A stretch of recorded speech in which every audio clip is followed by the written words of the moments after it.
ফ্যাসিবাদের পতন হলেও গণতন্ত্র পুনঃপ্রতিষ্ঠার সংগ্রাম চলমান বলে মন্তব্য করেছেন বিএনপির স্থায়ী কমিটির সদস্য নজরুল ইসলাম খান। বলেন, ষড়যন্ত্র রুখিয়ে দিতে সবাইকে ঐক্যবদ্ধ থাকতে হবে।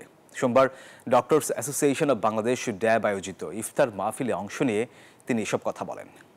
ছাত্র জনতা গণঅভ্যুত্থানের মাধ্যমে আমরা পরিবর্তন অর্জন করেছি।